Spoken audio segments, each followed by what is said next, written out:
Come on. No. I need a video. No. No, not.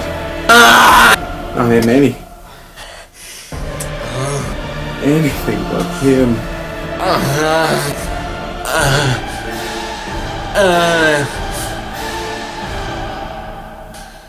I will do Satan's bidding! Hello there, everyone. Josh asked me to do a video because he had nothing for, his next video. So, I accepted, and I was like, okay, I got Sylvans, I got a discussion video I could do, I could profile, like, 6Sam or Monarchs, because I invested a lot of money in those, I got, then I said, Phantom Knights, and he was like, oh, hey, that's pretty good, and so he was like, go do Phantom Knights because that'd be interesting. He doesn't know anyone who else who plays them. I got these from my friend Zach, or the Pokemon12345, because he wanted to buy the deck because of the name. Yeah, I know. I'm not making that up. And I've been wanting to play this ever since it was announced in OCG, rip YuGiOh, and I finally bought them off him.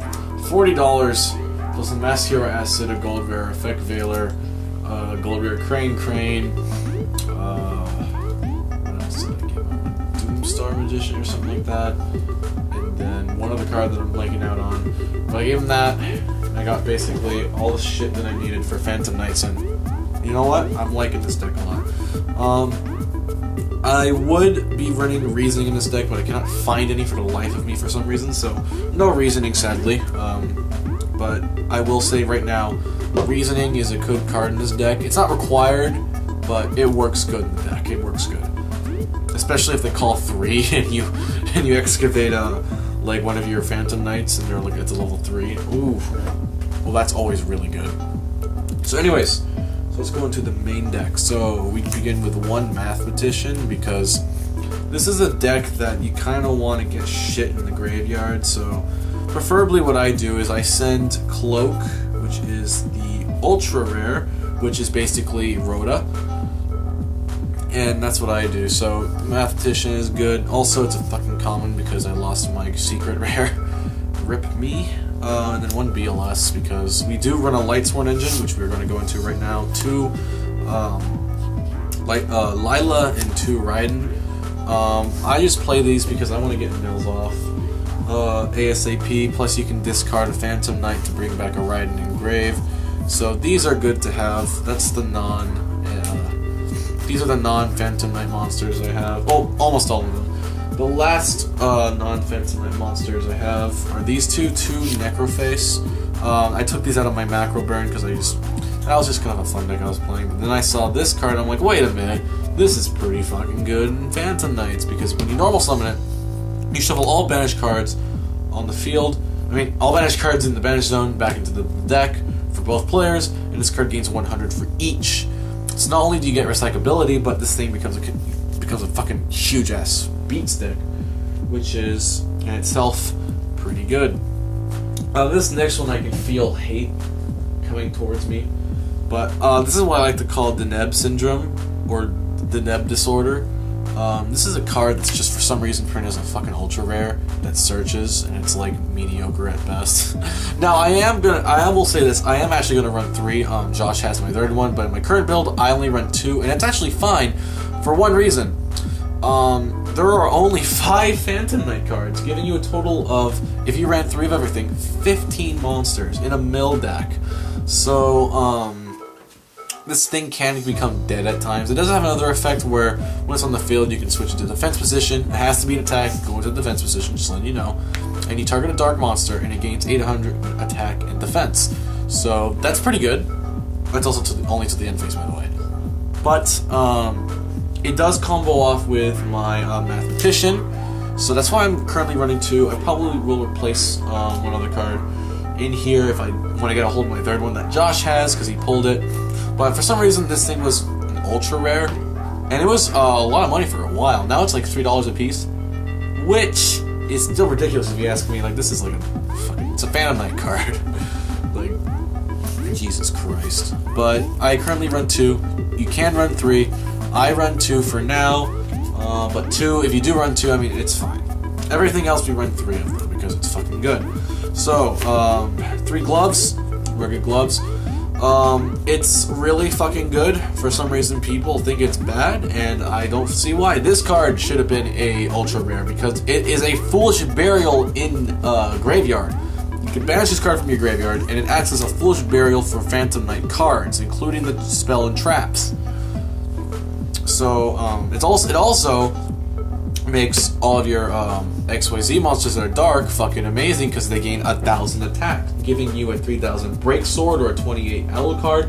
Or if you somehow use it in a rank 4, which I'll explain later, you could have a 1950 Evil Swarm Nightmare, a 29 Roach, or a 35 Key Beetle, which is fucking amazing. So don't know why people aren't running this card at all for some I call it the Stellar Knight syndrome, where people don't know how to play the deck properly for the majority of people. Like, let's be completely honest, Polyduality does not work in Stellar Knights. I'm just gonna say that right now. It doesn't fucking work. Okay, on to the next, oh, I'm gonna get so much hate for saying that. But on to the next card, Cracked Helm. This card, when it's in your graveyard, I'm going to be saying the graveyard effects first, because those are the ones that are going to be most often used, is when it's in the graveyard, you can banish it. End phase, you can, if a Phantom Knight's card was sent to the graveyard that turn, which it probably will if this card's in your graveyard, you can add a Phantom Knight card from your graveyard to your hand during the end phase. So that's pretty good, so you can just mill it, and then activate effect, and then do shenanigans, and then add like a trap back, or a monster back. That's pretty good. And its primary effect is, once per turn, while it is face up on the field, if a Phantom Knight card is sent to the graveyard, this card gains 500 attack.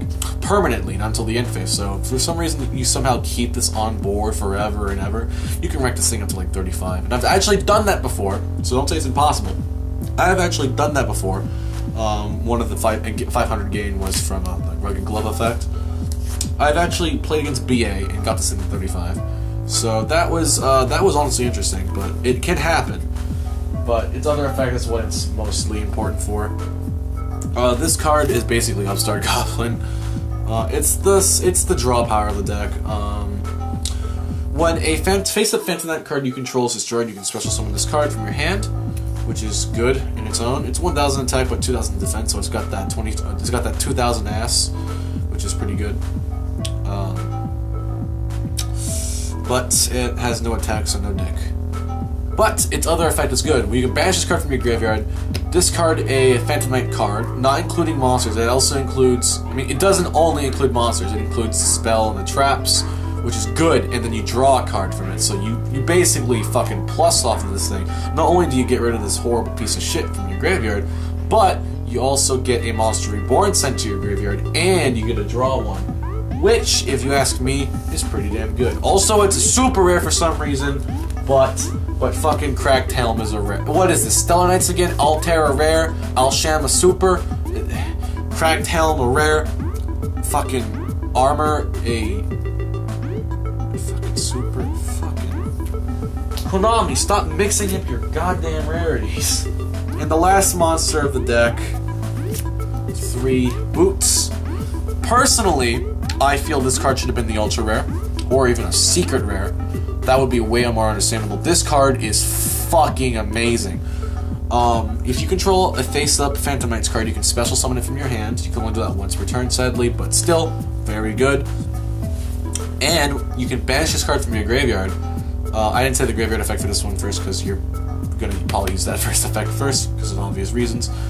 You can banish this card from your graveyard and search a Phantom Knight spell or trap. Now, I just want to reiterate this. The Ultra searches a monster, which is alright in the deck, but you have Rhoda. At 1, yeah, I know, but still. This thing searches the thing that you cannot search normally, which is the back row cards, which have Monster Reborn effects, the traps do, and the spell effect has a protection effect, like a save zone kind of like effect. So, that's pretty fucking good if you ask me. So, I run 3 of that motherfucker. Obviously, right off the bat. So, on to the rest of the deck. We're gonna go over spells now, and Oh boy. So, one burial from a different dimension because we banish shit. This is pretty good. Gets shenanigans off. Allure of Darkness for drug power. Foolish Burial for obvious reasons. Regeki for obvious reasons. And Rhoda for obvious reasons. Yes, this deck consists of mainly warrior type monsters. In fact, the only monsters that are not warriors are Mathematician, Lumina, BLS because it can't be searched by Rhoda because it's level 8, and the Necroface. Everything else is a Rhoda searchable card. So that's pretty good. Foolish Burial should be obvious because we're running Mathematician. Basically, look at my explanation for Mathematician and you'll understand why I have Foolish Burial. Because that's fucking good in this deck, to be honest. Now we're going to go on to the other Lightsworn card that we run. We run 2 Charge of Light Brigade. We do want to get mills off. No, I don't run Solar Recharge because we only have 4 Lightsworn monsters in this deck, I'll be honest with you. So Solar Recharge is good. So you don't have to waste Rhoda for like Raiden, because I've seen people do that before. 2 Charge of the Light Brigade, good to have, because basically you can just get mills off, hopefully mill good stuff, and then you search like a Raiden or a Lumina. So that's pretty good. And then we have 2 Phantom Knight Spear. Its field effect is pretty useless. Every single time your opponent targets one of your Phantom Knight cards for an effect, they take 500. Whoop-de-doo. But its other effect is fucking amazing. You should get this in your graveyard as soon as you possibly can, because this basically protects your dark monsters from being destroyed by card effect or by battle, by banishing it. So, if, like, let's say you have like a break sword out and it gets attacked, you can just go, LOL, no, I'm keeping it next turn. So, that's pretty fucking good. And lastly, 3 MST. Now, I'm probably not going to be playing MST once I get the 3rd cloak, the Ultra one. Because what I'm going to do is I'm going to replace one with the Rugged Cloak, and then probably these 2 like a Solomon and a Bottomless. But MST is pretty good, I guess. And then last but not least, 2 of the Phantom Knight traps that are good. So let's go over the traps. So let's go over this one first. This is a normal trap. You flip it, monster gains 500 attack permanently. Not until a game phase or anything. Permanently gain 500 attack. And then this one is basically Phoenix Chain, except it's really dumbed down. Unlike Phoenix Chain, you can also not target the monster for attacks. So not only can the monster not attack, but it cannot be targeted for attacks. So this could benefit you, I guess, if you flip it on your own monster and be like, LOL, no, you can't target my monster for attacks. So that's pretty good. And then we have this one, Phantom Knight Sword. This is Fog Blade, by the way, I forgot. This is Phoenix Knight's Wing. I like to call it Phoenix. I'm not Phoenix. I like to call it Phantom Knight's Raid Raptor, because that's what it looks like. This is Fog Blade, but Phantom Knight Sword. It basically makes your opponent, your monster gain 800. Not until end phase. It's a permanent gain, even if this card leaves the field. Fun fact. So, monster gains 800, and if it would be destroyed by battle or card effect, you can destroy this card instead. So what you can actually do is chain this card to like something that would blow up your monster and be like, LOL, no, I'll just send that to the graveyard. If you haven't noticed yet, these are some pretty long texts for simple effects, right? Well, that's because they all share a secondary effect. The secondary effect is you can banish this card from your graveyard, special summon a Phantom Knight monster from your graveyard, but when that monster leaves the field, except like it gets banished. So that's pretty fucking good. Basically, you have 6 monster reborns if you mill them, and they have field effects, so that makes them even better. So now moving on to the extra deck. Now you probably have noticed this deck runs Raiden. So we do have synchros. We have one Michael. Is that what his name is? Yeah, Michael. One Michael, because you know, Lumina plus Raiden actually comes out more often than you'd think in this deck. One Crimson Blader and one Scrap Dragon. Where's your Scrap Dragon? Where's your level 7?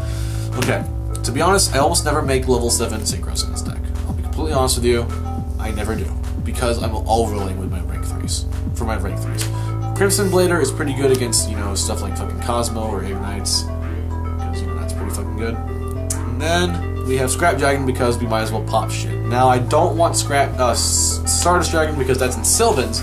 I didn't want to take it out and swip swap. It was too much of a hassle. Scrap Dragon I felt worked really good in this deck because popping stuff is like very permanent in this deck. So rank 4s, the non-dark rank 4s. Cowboy, Castell, and 101. Yeah, I'm running Castell and 101 because I want to go overkill on this shit, you know?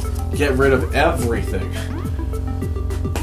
Now, the dark ones. The reason why I'm specifying the dark ones is because Break Sword's effect, when it's destroyed, which I'll go over later, you can if you use it, you can only special summon dark monsters for the rest of the turn. And if you don't remember this, the Gloves monster gives dark monsters that are XC summoned 1000 plus attack. So, Roach, Luminescent Knight, Evil Swarm Nightmare, Key Beetle, and Dark Rebellion XYC's Dragon, because this kind of is Yuto's deck, but, you know, don't expect to live if you play against Speederites. Haha, it's an anime joke. Okay, lastly, onto the rank 3s. 1 Alucard, because Dark Monster, gain 1000 attack. Now, this one's not a Dark Monster, but you should have seen it coming into Leviar, because we keep banishing our monsters. This actually makes crazy wombo-combo plays, I will not lie. I've actually gone to Leviar more than I have Alucard, because of the wombo-combo plays. I also wrecked fucking Cosmo this deck, because he banished his Bad Witch, and oof, it was just hilarious. Then, lastly, boss of the deck, 2 Break Sword. It's basically rank 3 Scrap Dragon. Detach 1, target 1 on your field, target on the other field, blow him up. It's rank 3 Scrap Dragon, but it has an even better effect at the end. When this card is destroyed, you can target 2 Phantom Knight cards in your Phantom Knight monsters in your graveyard, special summon them, and increase their level by 1. Yes, there is a restriction, you can only special summon dark monsters for the rest of the turn, but that basically goes, hey, I just popped one of your cards, and I can go into one of these, which is amazing if you ask me. So, rank 3, overpriced Scrap Dragon. Yes, I'm going to say it right now. This card is overpriced. It was $20, $25 when it first came out, then it became $20, now it's like $16 now. Like, what deck is going to use Break Sword? Okay, BA, they already have Dante, they have a good enough card. This is also going to blow up their shit. The only other deck that will really effectively use this is this deck. Okay, you know what? I'm done ranting. It took me forever to build this fucking deck, okay? I'm just fucking post-traumatic stress disorder. If you like this video, please leave a like rating down below. Remember, my opinions do not reflect Joshy Boy's opinions or King of the Feral Imps. King of Feral Imps. He took out the so you won't get copyright striked by Fine Brothers or something. Also, be sure to check out my channel, JDasherX, where I make funny videos and YuGiOh videos, and now I'm starting to do like rant reaction kind of like videos. So those are a thing. So if you want to check me out, that'd be pretty nice. I'm not trying to self-endorse myself. I'm just kind of recommending it. You don't have to, but I hope you do. You know what I'm saying? Also, be sure to check out the rest of King of the Feral Imps' channel and his other channel, JDasherX, because they are fucking awesome. I fucking love Josh's channel. So check out the rest of his videos. Stay tuned for more videos from him, more updates, and more deck profiles and all that. And with that, I will see you all later.